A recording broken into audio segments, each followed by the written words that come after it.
யூதாவின் தலைவர். அந்நாளிலே யூதாவின் தலைவரை விறகுகளுக்குள்ளே எரிகிற அக்கினி அடுப்புக்கும் வைக்கோல் கட்டுகளுக்குள்ளே எரிகிற தீவட்டிக்கும் ஒப்பாக்குவேன். அவர்கள் வலதுபுறமும் இடதுபுறமுமாக புறப்பட்டு சுற்றிலும் இருக்கிற எல்லா ஜனங்களையும் பட்சிப்பார்கள்.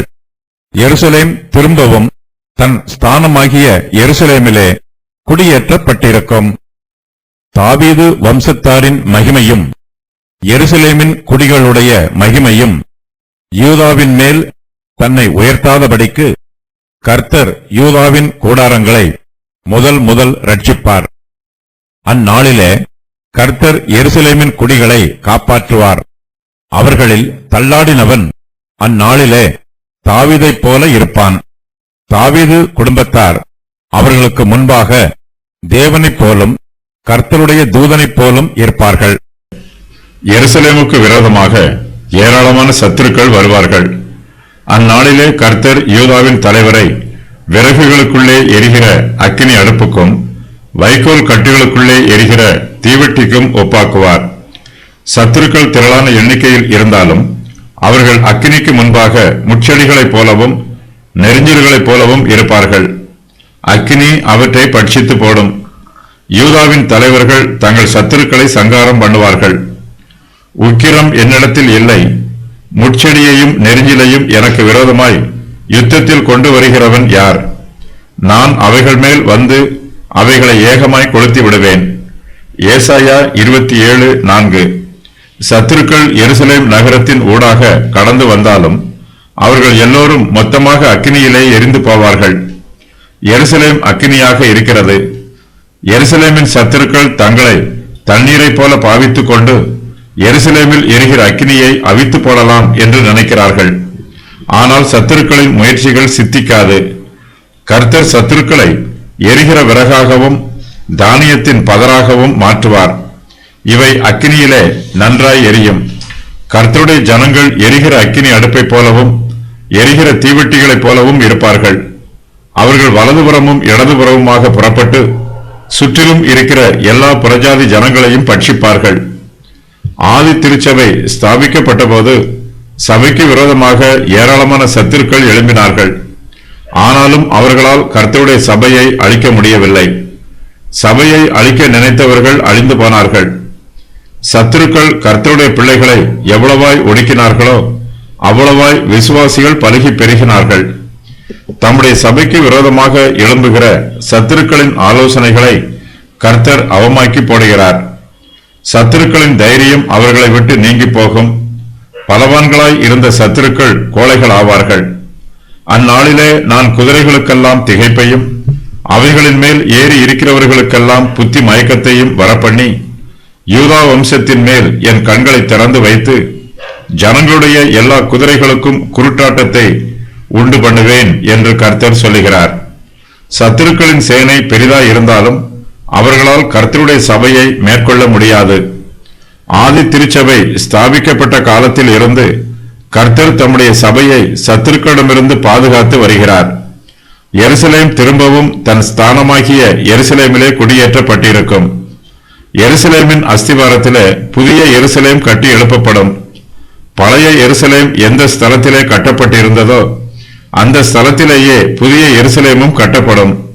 எருசலேமின் குடிகள் பாபிலோன் தேசத்து சிறையிருப்பில் இருந்து தங்கள் சொந்த தேசத்திற்கு திரும்பி வந்தார்கள். சிறையிருப்புக்கு போன யூதர்களில் அநேகர் எருசலேமுக்கு திரும்பி வராமல் பாபிலோன் தேசத்திலேயே தங்கிவிட்டார்கள். புதிய எருசலேம் என்பது பூகோள ரீதியாக யூதேயா தேசத்தில் உள்ள எருசலேம் நகரத்தை குறிக்காது. இது கர்த்தருடைய சுவிசேஷ சபையை குறிக்கும். புதிய ஏற்பாட்டு சபையே புதிய எருசலேம் என்று அழைக்கப்படுகிறது. சுவிசேஷம் உலகம் முழுவதும் பிரசங்கிக்கப்படுகிறது. எங்கெல்லாம் சுவிசேஷம் பிரசங்கிக்கப்படுகிறதோ அங்கெல்லாம் இயேசு கிறிஸ்துவின் சபையும் ஸ்தாபிக்கப்படுகிறது. அந்த சபைகள் எல்லாமே புதிய எருசலேமாய் இருக்கிறது. தேவனுடைய தெய்வீக பாதுகாப்பும் தெய்வீக பராமரிப்பும் புதிய எருசலேமுக்கு கிடைக்கும். கர்த்தர் அந்நாளிலே எருசலேமின் குடிகளை காப்பாற்றுவார். தேவனுடைய தெய்வீக பாதுகாப்பினால் எருசலேமின் குடிகள் தங்களை தாங்களே பாதுகாத்துக் கொள்ளும் கிருபைகளை பெற்றுக் கொள்வார்கள். புதிய எருசலேமுக்கு செங்கல்களால் கட்டப்பட்ட அலங்கங்கள் இருக்காது. பெரிய கற்களினால் கட்டப்பட்ட மதில் சுவரும் இருக்காது. கர்த்தரே புதிய எருசலேமை சுற்றிலும் அக்கினி மதிலாக இருந்து அதை பாதுகாப்பார். புதிய எருசலேமிலே வாசம் பண்ணுகிற ஒவ்வொரு விசுவாசியையும் கர்த்தர் தம்முடைய கிருபை என்னும் பட்டயத்தினால் பாதுகாப்பார். புதிய எருசலேமிலே வாசம் பண்ணுகிற ஒவ்வொரு விசுவாசியையும் கர்த்தர் பலப்படுத்துகிறார். அவர்கள் தங்களை தாங்களே சத்துருக்களிடமிருந்து பாதுகாத்துக் கொள்வார்கள். கர்த்தர் அவர்களுக்கு தைரியத்தையும் பலத்தையும் கொடுப்பார்.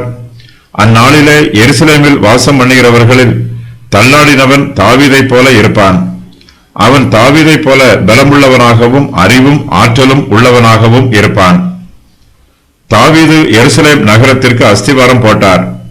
அந்த நகரத்தை கட்டி எழுப்பி பாதுகாத்தார். தாவீது ராஜா எருசலேமுக்கு பிரியமானவராகவும் பிரயோஜனமானவராகவும் இருந்தார்.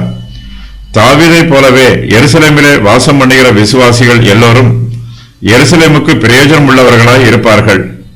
அவர்கள் எருசலேமின் நன்மைக்காக ஊழியம் செய்வார்கள். தாவீதின் குடும்பத்தார் அவர்களுக்கு முன்பாக தேவனைப் போலும் கர்த்தருடைய தூதனைப் போலும் இருப்பார்கள். செருபாபேல் தாவீதின் குடும்பத்தை சேர்ந்தவர். அவர் இப்போது பிரதான கிளையாக இருக்கிறார். அவருக்கு கர்த்தருடைய கிருபையும் ஞானமும் தேவைப்படுகிறது. சிறையிருப்பில் இருந்து திரும்பி வந்த யூதர்களுக்கு செருபாபேல் தலைவராக இருக்கிறார். ஜனங்களை ஆளுகை செய்வதற்கும் கர்த்தருடைய பாதையிலே வழிநடத்தி செல்வதற்கும் செருபாபேலுக்கு கர்த்தருடைய உதவியும் ஒத்தாசையும் தேவைப்படுகிறது. வழியில் உன்னை காக்கிறதற்கும் நான் ஆயத்தம் பண்ணின ஸ்தானத்திற்கு உன்னை கொண்டு போய் சேர்க்கிறதற்கும் இதோ நான் ஒரு தூதனை உனக்கு முன்னே அனுப்புகிறேன். யாத்திராகமம் 23:20. எருசலேமின் குடிகளுக்கு செருபாபேல் கர்த்தருடைய தூதனைப் போலும் தேவனைப் போலும் இருப்பார் என்று வேத பண்டிதர்கள் விளக்கம் சொல்லுகிறார்கள். ஆனாலும் இந்த தீர்க்க தரிசனம் புதிய ஏற்பாட்டு காலத்தில் இயேசு கிறிஸ்துவில் பூரணமாய் நிறைவேறும். இப்போது தாவீதின் வீட்டார் சிறியவர்களாகவும் பலவீனமானவர்களாகவும் தள்ளாடுகிறவர்களாகவும் இருக்கிறார்கள்.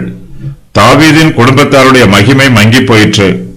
ஆனாலும் இயேசு கிறிஸ்துவுக்குள்ளே தாவீதின் குடும்பம் இதற்கு முன்பு இல்லாத அளவுக்கு இனிமேல் அதிக பிரகாசமாய் இருக்கும்.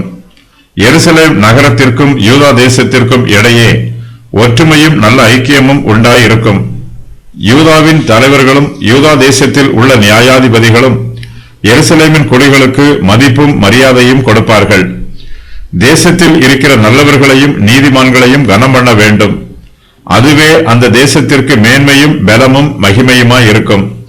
யூதா வம்சத்தின் மேல் என் கண்களை திறந்து வைப்பேன் என்று கர்த்தர் சொல்லுகிறார். கர்த்தர் யூதாவின் கூடாரங்களை முதல் ரட்சிப்பார். மச்சு பாவப்பட்ட வீடுகளில் குடியிருக்கிறவர்களை விட கூடாரங்களில் குடியிருக்கிறவர்கள் அதிக ஆபத்துக்களை சந்திக்க வேண்டியது இருக்கும். சத்துருக்கள் கூடாரங்களுக்குள் எளிதாக பிரவேசித்து விடுவார்கள். கர்த்தரோ யூதாவின் கூடாரங்களை முதல் ரட்சிப்பதாக வாக்கு பண்ணுகிறார். எருசலேமில் வாசம் பண்ணுகிறவர்களை ரட்சிப்பதற்கு முன்பாகவே கர்த்தர் யூதாவின் கூடாரங்களில் வாசம் பண்ணுகிறவர்களை ரட்சிப்பார். தேசத்தின் தலைவர்களும் பெரிய பட்டணங்களில் குடியிருக்கிறவர்களும் கிராம பகுதிகளில் குடியிருக்கிற ஜனங்களை அசட்டை பண்ணக்கூடாது. கர்த்தர் யூதா வம்சத்தின் மேல் தம்முடைய கண்களை திறக்கிறார். அப்போது யூதாவின் கூடாரங்களில் வாசம் பண்ணுகிறவர்கள் ரட்சிக்கப்படுகிறார்கள். அதிகமான ஆபத்து வருவதற்கு வாய்ப்பு உள்ளவர்களை கர்த்தர் முதலாவதாக ரட்சிக்கிறார். தாவீது வம்சத்தாரின் மகிமையும் எருசலேமின் குடிகளுடைய மகிமையும் யூதாவின் மேல் தன்னை உயர்த்தக்கூடாது. கர்த்தர் எருசலேமின் குடிகளை நேசிப்பது போலவே யூதாவின் மனுஷரையும் நேசிக்கிறார். கர்த்தர் எருசலேமின் ஜனங்களை ரட்சிப்பது போலவே யூதாவின் கூடாரங்களில் வாசம் பண்ணுகிறவர்களையும் ரட்சிக்கிறார். கர்த்தரிடத்தில் பட்சபாதம் இல்லை. கர்த்தர் இங்கு சொல்லுகிற வாக்குத்தத்தம் புதிய ஏற்பாட்டு சபையிலே பூரணமாய் நிறைவேறும். சுவிசேஷ சபையிலே பெரியவன் சிறியவன் என்னும் வித்தியாசமோ, ஏழை பணக்காரன் என்னும் வித்தியாசமோ, அடிமை சுயாதீனன் என்னும் வித்தியாசமோ, அல்லது விருத்த சேதனம் பெற்றவன் விருத்த சேதனம் பெறாதவன் என்னும் வித்தியாசமோ இல்லை. அதிலே கிரேக்கன் என்றும் யூதன் என்றும் இல்லை. விருத்த சேதனம் உள்ளவன் என்றும் விருத்த சேதனம் இல்லாதவன் என்றும் இல்லை. புறஜாதியான் என்றும் புறதேசத்தான் என்றும் இல்லை. அடிமை என்றும் சுயாதீனன் என்றும் இல்லை. கிறிஸ்துவே எல்லாரிலும் எல்லாமுமாக இருக்கிறார். கொலோசையர் 3:11. முதல் என்னும் இந்த வாக்கியம் மூல பாஷையில் முதலில் இருந்தது போல என்று பொருள்படுமாறு உள்ளது. கர்த்தர் எருசலேமின் குடிகளை காப்பாற்றுவார். எருசலேமின் குடிகள் அழிக்கப்படும் சூழ்நிலையில் இருப்பார்கள். அப்போது கர்த்தர் அவர்களை காப்பாற்றுவார். யுத்தத்தில் கர்த்தர் இஸ்ரவேல் புத்திரரை பாதுகாத்து பலப்படுத்துவார். பரலோகத்தின் தூதர்களும் உயிர்த்தெழுந்த பரிசுத்தவான்களும் இஸ்ரவேல் புத்திரருக்கு உதவி புரிய வருவார்கள். இவர்களுக்கு இயேசு கிறிஸ்து தலைமை தாங்குவார். எருசலேமின் குடிகள் கர்த்தருடைய தூதனைப் போலும் இருப்பார்கள். இந்த வாக்கியம் இயேசு கிறிஸ்துவை குறிப்பிடுகிறது. இவரே இஸ்ரவேல் புத்திரர் அனைவருக்கும் தலைவராக இருக்கிறவர். பரலோகத்தின் சேனைகளுக்கும் இயேசு கிறிஸ்துவே அதிபதியாக இருக்கிறார்.